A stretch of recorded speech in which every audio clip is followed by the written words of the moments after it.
pertama kali mengenal kultur in vitro tumbuhan, belum ada bayangan apa saja manfaat selain dari memperbanyak tanaman. Namun ternyata dengan kultur in vitro tumbuhan, kita dapat menghasilkan tanaman yang bebas virus, memperbanyak variasi soma klonal, mematahkan siklus hidup normal tumbuhan, membuat tanaman menjadi resisten terhadap penyakit tertentu, dan lain-lain. Jika ditanyakan apa mimpi saya mengenai kultur in vitro tumbuhan, pikiran saya langsung pada istilah fusi protoplasma. Yang dicontohkan fusi protoplas antara Solanum melongena dengan Solanum aethiopicum menghasilkan kedua spesies tersebut secara fenotip tampak bersatu, memberikan penampakan bentuk gabungan dari kedua spesies tersebut. Seandainya saja saya dapat melakukan fusi protoplas pada tumbuhan dengan genus yang berbeda, contohnya antara spesies durian dengan nangka, yang dapat menyebabkan hasil bentuk dan besar seperti nangka dan isi dan rasa seperti durian. Tentunya hal ini dapat menciptakan varian buah komoditi yang baru. Hal tersebut akan mengalahkan pasaran durian montong yang berasal dari Thailand. Dagingnya akan tebal, namun bijinya tetap kecil seperti biji nangka dengan jumlah seperti sama pada buah durian. Hanya ada beberapa biji pada tiap sekat. Saya akan menamakannya Durio Indonesia Pisan, yang mencerminkan spesies ini berasal dari Indonesia dan harus secepatnya dilakukan autorisasi agar spesies ini tidak diakui oleh negara lain, yang seperti halnya terjadi saat ini.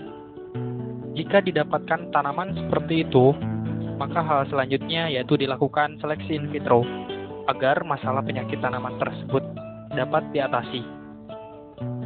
Tanaman yang dikultur dalam medium agar dilakukan dengan mencampur agar dengan nutrisi-nutrisi yang diperlukan bagi tumbuhan, baik itu unsur makro maupun unsur mikro. Namun saat ini hal tersebut dilakukan dalam skala kecil, hanya dalam botol saja.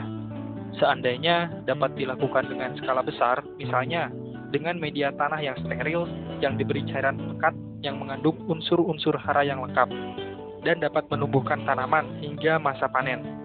Hal ini dapat membantu keterbatasan lahan di perkotaan yang ingin menanam tanaman buah hingga masa panen. Dan tempatnya pun tidak dalam botol lagi, tetapi bisa misalkan dalam drum. Drum tersebut nantinya akan diisi pasir yang telah steril dan cairan pekat yang berisi unsur hara yang lengkap. Indonesia memiliki masyarakat yang mayoritas mengkonsumsi makanan yang terbuat dari kacang kedelai, misalnya tempe dan tahu. Kurangnya pasokan kacang kedelai dapat membuat masyarakat Indonesia kehilangan makanan yang paling bergizi dan paling terjangkau. Bagaimanapun, tempe merupakan makanan yang memiliki nilai gizi tinggi, dan semua lapisan masyarakat menjangkau makanan tersebut. Sekarang, di Indonesia memiliki masalah pasokan kacang kedelai yang kurang. Oleh karena itu, selain melakukan fusi protoplas antara durian dengan nangka, saya juga ingin melakukan hal yang serupa pada kacang kedelai dengan ubi, yang akan menghasilkan tanaman yang seperti ubi, namun rasa, aroma, dan sifatnya, ubi tersebut sama dengan kacang kedelai. Ubi mudah ditanam, masa panennya pun tidak memakan waktu yang lama, maka petani Indonesia akan mengganti tanaman kedelai biasa dengan tanaman hasil fusi protoplasma yang menghasilkan kacang kedelai sebesar ubi. Indonesia pun tak perlu lagi mengimpor kacang kedelai dari negara lain.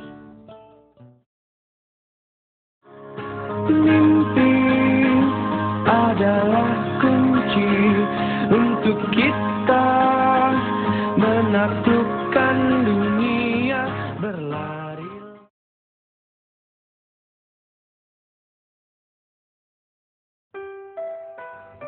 Dari 20 mimpi utama saya untuk masa depan, yang pertama yaitu ingin mendapatkan pekerjaan yang layak.